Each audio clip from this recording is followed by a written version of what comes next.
O que teria acontecido se, na sua época, Adolf Hitler tivesse evitado atacar a Polónia e, consequentemente, a guerra com a França e o resto da Europa, concentrando todo o seu poderio militar na União Soviética? Bem, essa é uma pergunta muito interessante e é preciso entender que uma decisão dessas certamente teria mudado completamente o mapa da Europa. A própria União Soviética poderia tanto ter-se desintegrado muito antes de 1991, quanto ter expandido significativamente suas fronteiras. Quer saber em detalhes o que teria acontecido? Então continue assistindo. Meu nome é Semyon e declaro aberta a seção E se? Vamos começar!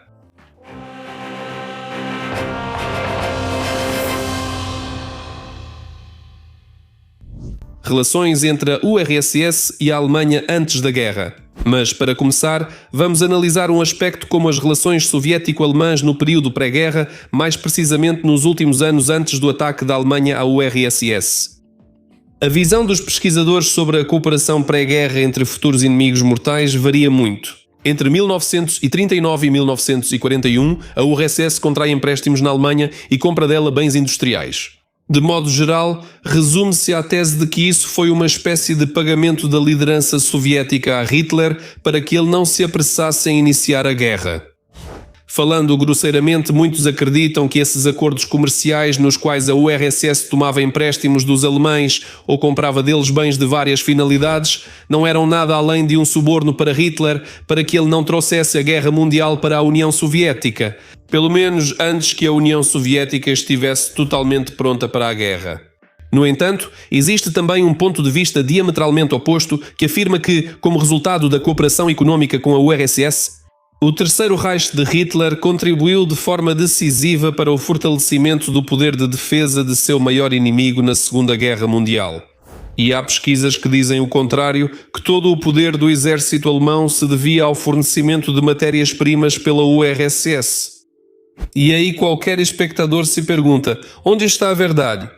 É difícil responder. De qualquer forma, é um fato que tanto a Alemanha de Hitler quanto a URSS eram países ditatoriais e desumanos. Mas vamos voltar à história.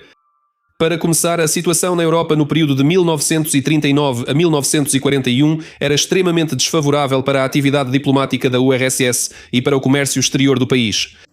Devido aos acontecimentos militares, até 1940 a União Soviética praticamente perdeu os mercados industrializados do Reino Unido e também da França. Bélgica, Holanda e outros países que foram ocupados pela Wehrmacht e incluídos na esfera económica da Alemanha. Na verdade, as dificuldades do comércio exterior soviético começaram antes disso. Já após os tristemente famosos Acordos de Munique de 1938, quando a Tchecoslováquia foi entregue a Hitler sem luta, a URSS ficou em isolamento político por parte dos países ocidentais. A URSS, que estava no auge da industrialização, precisava agir com urgência. Havia uma poderosa modernização do potencial industrial, aumento da capacidade de defesa e construção de um novo país. Mas como a União Soviética estava em total isolamento político, naturalmente o principal aliado dos soviéticos acabou sendo justamente a Alemanha.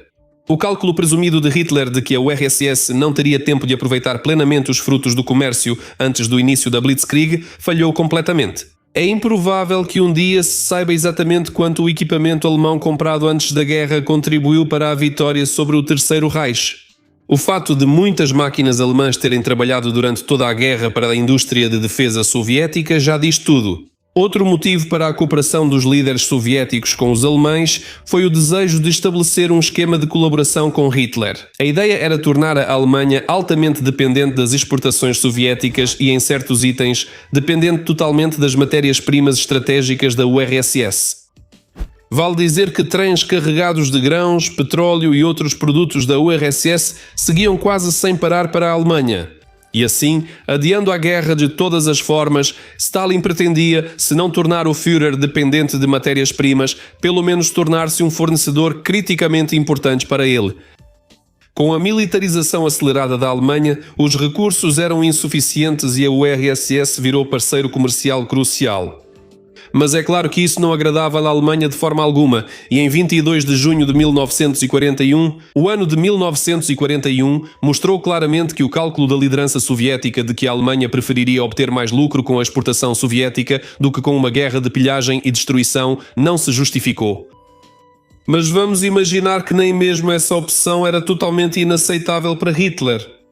Afinal, a União Soviética, em qualquer condição, era um inimigo perigoso, pelo menos por causa de seus recursos humanos imensos para os padrões dos países europeus. A liderança nazista poderia querer primeiro resolver a questão dos recursos conquistando a União Soviética, que em termos militares era mais fraca em 1939 do que em 1941. E quanto aos outros países do Ocidente, você pode estar se perguntando? Bem, veja, a situação é a seguinte. Para os países ocidentais, tanto Hitler quanto Stalin eram ditadores sanguinários. Tanto o regime nazista quanto o comunista eram odiados pelo bloco capitalista, que talvez detestasse ainda mais os comunistas pelo desejo deles de derrubar regimes capitalistas. E então, se Hitler tivesse atacado a URSS primeiro em 1939, contornando a Polónia, eles poderiam até mesmo não ter se envolvido nesse conflito, observando a guerra de extermínio entre dois regimes que eles odiavam, de longe, e com grande prazer. A única coisa que precisa ser entendida é que, para que os países europeus não se envolvessem no conflito, Hitler não poderia mexer com a Polónia, que tinha tratados de aliança com a Inglaterra e a França. Por isso, o ditador nazista teria que primeiro firmar um tratado de aliança com a Polónia.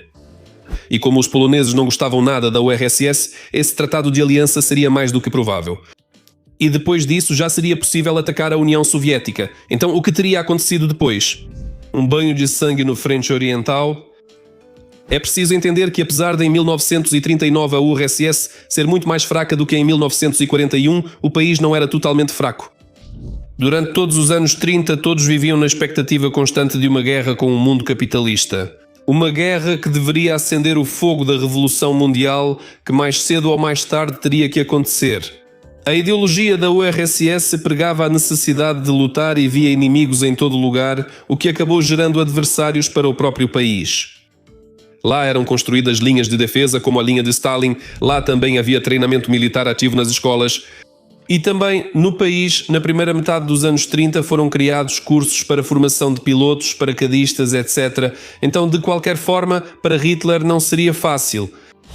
Uma das principais razões para o sucesso dos alemães durante a campanha do verão-outono de 1941 é chamada de fator surpresa. Quando a liderança soviética, iludida pelos acordos com os alemães, não esperava um ataque, mas aqui tudo teria sido completamente diferente. O Exército Vermelho poderia ter enfrentado as tropas aliadas dos alemães entrincheirado nas áreas fortificadas, e dessa forma, os soldados do Exército Vermelho poderiam ter causado grandes perdas ao inimigo. Também é preciso levar em conta que as perdas colossais do Exército Vermelho no início da guerra estavam relacionadas ao stress e à confusão entre a alta liderança. Aqui, algo assim poderia ter sido evitado, já que o ataque dos nazistas certamente não teria sido uma surpresa. Mesmo com essa preparação, é improvável que a URSS resistisse de fato à máquina de guerra alemã. Naquela época, a Wehrmacht era o exército mais disciplinado e equipado da Europa, se não do mundo. E se levarmos em conta o fato de que a Alemanha não teria que lutar em duas frentes e, assim, dispersar seus recursos, o golpe contra a URSS teria sido realmente devastador. Muito provavelmente, nos primeiros meses da guerra, uma guerra que também teria começado na primavera ou no verão, para aproveitar as estradas favoráveis e evitar o frio e o gelo, a Ucrânia da margem direita teria sido conquistada. Muito provavelmente, Kiev também teria sido tomada, embora com muito mais derramamento de sangue do que na história real. Mas, ainda assim, os recursos militares e industriais da Alemanha, que estariam totalmente concentrados na guerra contra a URSS, além da ajuda dos aliados, fariam com que a União Soviética estivesse perdendo a guerra de forma irremediável. A indústria ainda não está suficientemente desenvolvida, o exército em grande parte possui armamentos obsoletos e o Lend-Lease, que prestou uma ajuda inestimável à União Soviética durante a Segunda Guerra Mundial Real, estava ausente, já que ninguém gostaria de ajudar os comunistas. É bem possível que o Ocidente até ajudasse Hitler, esperando assim agradá-lo e acreditando que os territórios conquistados dos soviéticos satisfariam seu apetite. Você sabe que Hitler não queria só conquistar a URSS. Ele queria exterminar a maior parte dos eslavos, e aqueles que sobrevivessem seriam deportados para além dos Urais, privados de alfabetização, privados de cultura e criados como animais, feitos apenas para o trabalho escravo. É importante entender que, para muitos europeus, o plano de Hitler era claro. Isso é repugnante. Eles não conseguiriam apenas assistir à destruição de um país tão grande como a União Soviética. E quando o Ocidente percebesse tudo isso e entendesse que os dias da URSS estavam contados, Hitler poderia ter uma enorme e desagradável surpresa na forma de uma facada nas costas. Abertura da frente ocidental na Europa. Para entender a situação, é importante saber que Hitler tinha grande desprezo pelos líderes das principais potências europeias após Munique. Após o Acordo de Munique, durante o qual esses mesmos líderes das principais potências europeias basicamente bajularam Hitler, ele os considerava fracos, covardes e desprezíveis. Ele certamente não esperava problemas deles, achando que seus sucessos contra os eslavos, vistos por ele como sub-humanos, afastariam esses líderes da ideia de guerrear com os nazistas. Mas ele subestimava muito a força e a confiança dos europeus. Ao saber dos horrores nazistas na URSS, eles não conseguiriam ficar de fora. Cedo ou tarde, eles seriam obrigados a entrar na guerra, se não ao lado da URSS, pelo menos como ferrenhos opositores de Hitler. E pela grande autoconfiança dos líderes nazistas, dificilmente eles se preparariam para uma guerra na Europa. A abertura da frente ocidental seria um verdadeiro golpe pelas costas para o qual a Alemanha não estaria preparada. Provavelmente, a campanha vitoriosa no leste teria acabado em derrota retumbante no oeste. Para impedir que os alemães transferissem soldados para o oeste, países europeus e os Estados Unidos, que não conseguiriam ficar de fora, enviariam um forte contingente militar para apoiar o Exército Vermelho. Provavelmente, a Wehrmacht estaria totalmente atada de mãos e pés. E assim acabaria ficando entre a cruz e a espada, onde toda a força alemã seria destruída. Uma nova divisão do mundo, o desaparecimento da URSS e a criação de países independentes a partir da União Soviética. Mas depois da derrota dos hitleristas, imediatamente surgiria a questão: como será o mundo do pós-guerra? Bem, é preciso entender que a União Soviética certamente já não existiria. Como o Ocidente teria vencido a guerra, eles é que ditariam as condições. Por exemplo, a Ucrânia e outras repúblicas soviéticas teriam conquistado independência e os comunistas seriam presos por crimes contra a humanidade. Com a fome, o Golodomor, a coletivização e as repressões em massa, teria havido um julgamento comparável ao de Nuremberg. Em todas as repúblicas teria sido estabelecida a democracia e o capitalismo ao estilo ocidental. No que diz respeito à Alemanha, o Holocausto e o banho de sangue na União Soviética também teriam sido suficientes para um análogo do julgamento de Nuremberg.